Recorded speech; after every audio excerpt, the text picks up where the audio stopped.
Queridísimos televidentes, mil gracias por continuar con las dos generaciones. Como suele decir mi amada Miriam Ebé, mi madre, qué alegría más alegre y qué felicidad más feliz estar de nuevo con ustedes hoy desde esta bellísima boutique de la Plaza Familiar.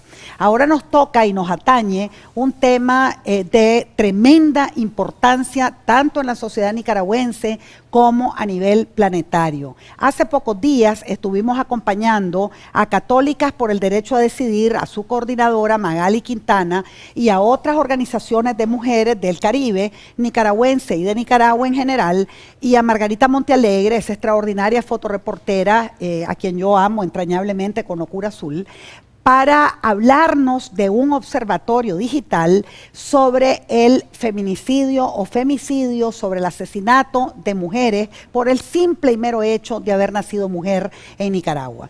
Y por eso, por un impactante testimonio que ellas dieron y que estuvo presente la señora embajadora de Estados Unidos en Nicaragua, doña Laura Dogu, acompañando este esfuerzo de estas organizaciones de mujeres encabezadas por católicas, las hemos invitado para que nos cuenten acerca de este terrible drama que sufren miles de mujeres a lo largo y ancho de nuestro territorio nacional. Bienvenidas, muchachas. Estoy con el corazón chiquito de haber escuchado los testimonios de ustedes hace pocos días en el Crown Plaza y por eso las invité a venir, para que el pueblo de Nicaragua, para que nuestros televidentes y a nivel mundial sepan lo que estamos sufriendo las mujeres en nuestro país. Bienvenidas las dos. Magali, gracias. ¿Cómo se les ocurre este observatorio? Mira, Jiménez, Católicas por el Derecho a Decidir desde hace varios años ha venido monitoreando la situación de los femicidios en este país. Realmente nuestra preocupación fundamental es porque la política del gobierno actual ha sido invisibilizar esta tragedia que vivimos las mujeres.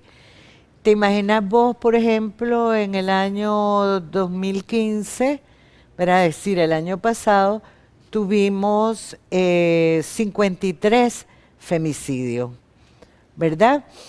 Y en este año ya llevamos 12 femicidios.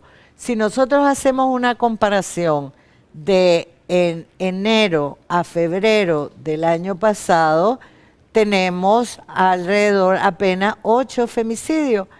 Ya ahorita, enero hasta donde vamos, ya llevamos 12. Es decir, esta tragedia va en aumento y lo más preocupante es que no vemos una política real del gobierno de poner freno a esta situación.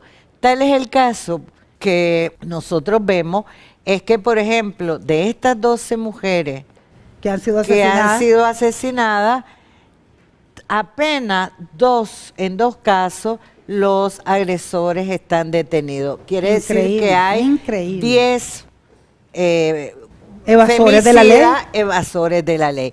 Y realmente, pero no solamente el asunto va ahí, sino las consecuencias, ¿verdad?, de cómo un Estado le sigue fallando a las mujeres. Es decir, porque no es solamente, es decir, la policía que no detiene al prófugo, no captura al asesino, ¿verdad?, sino también la consecuencia que viven los hijos, que el Estado no asume ninguna responsabilidad de esa situación, y por el otro lado, lo que vivieron esas mujeres cuando estuvieron graves, las llevaron graves al hospital, cómo las trató el Ministerio de Salud. Y en ese sentido es importante escuchar a Margarita, que le dio todo un seguimiento a estos casos con los familiares. ¿Cómo Margarita, te incorporás vos en este proyecto hermosísimo pero durísimo, queridísimos televidentes? Porque yo no podía hacer otra cosa que llorar. Es decir, la gente, después de escucharla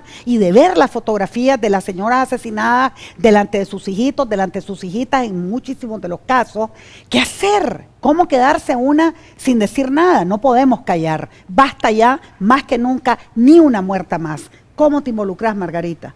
Bueno, primero porque soy mujer y creo que tenemos todas las mujeres aquí, yo creo que nosotros tenemos ese sentimiento de frustración y de rabia al escuchar de que hay cantidad de mujeres que son asesinadas y que son víctimas de femicidio.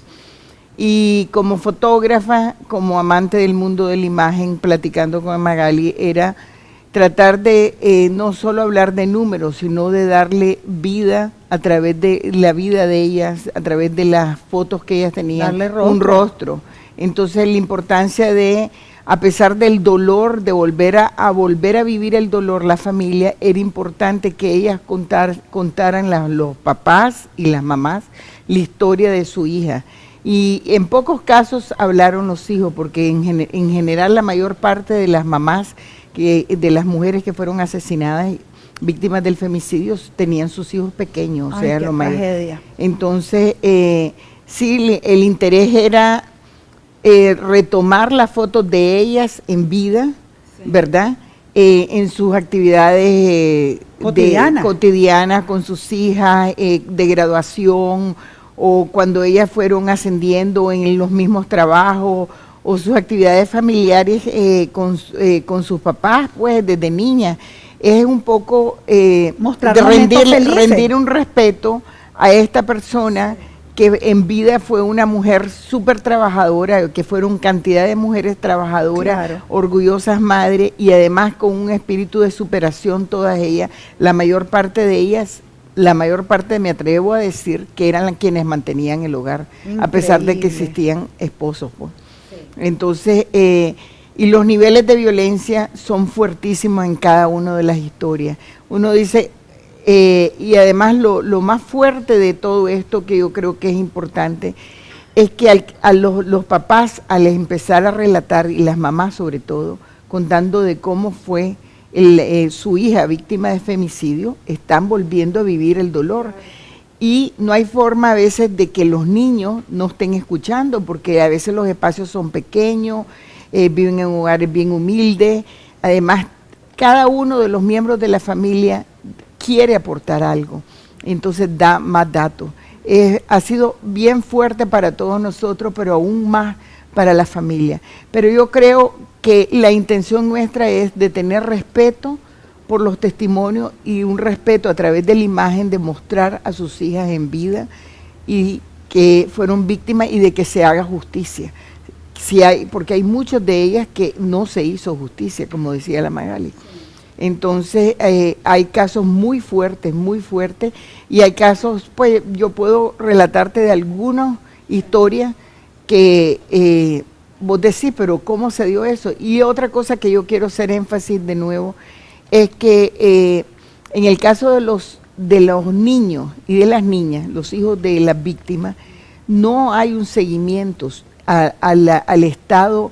Muchos de ellos fueron testigos de cómo su padre asesinó a su madre. Entonces, niños de 3 años o niñas pequeñas, otros se escondieron debajo de la cama mientras la mamá era macheteada o golpeada. Inclusive uno fue testigo de cuando su padre asesina a su madre, el femicida, y posteriormente su padre se suicida él delante de él. Y es un niño de 3 años y lo encierra además en la casa. Entonces, son historias bien duras, pero que pasan en este país, es parte de la historia de este país. Y callarlas es ser cómplice. Sí. Tenemos que denunciarlas. La gente las tiene que conocer. A mí me impactó muchísimo el caso de la enfermera que tenía maestría en enfermería, el caso de la muchacha joven que le pide al vecino que está haciendo pipí frente a su casa, y que le pide que por favor se mueva porque están sus hijas chiquititas ahí viéndolo. Sus hijas y sus niños. Entonces ella le dice, ese fue el caso en el barrio Milagro de Dios, sí, ¿verdad? Ella se llama Rosa Katiuska.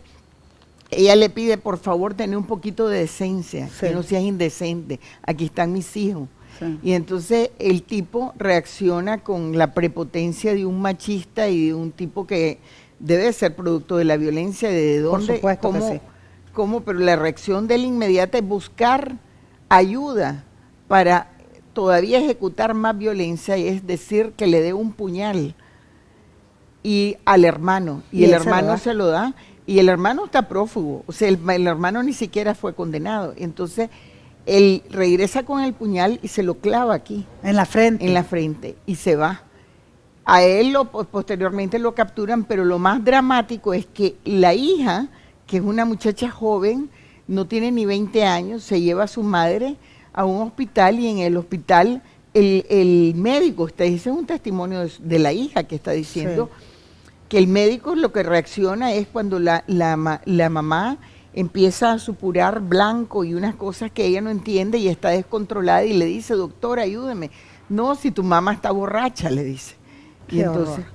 Pero además tu mamá está borracha y sacámela ya del hospital.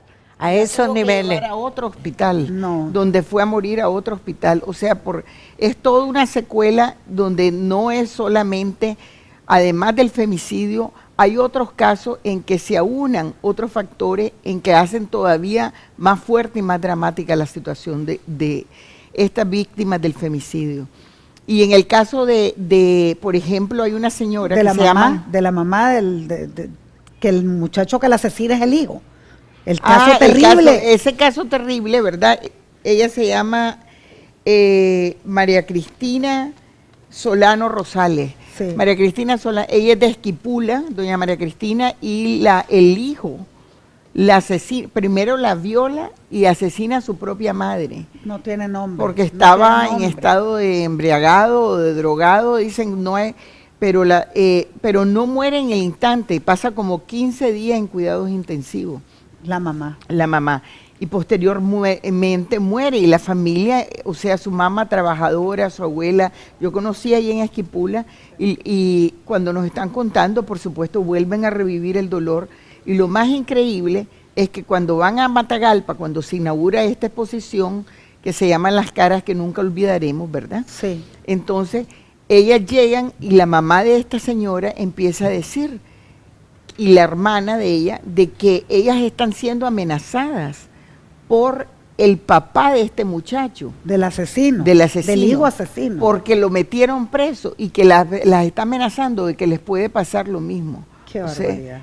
O sea, es una cosa increíble, pues, cómo la insensibilidad, no se le ha dado seguimiento. Ellas han andado buscando a alguien que haga eco del sufrimiento y la angustia que ellas tienen.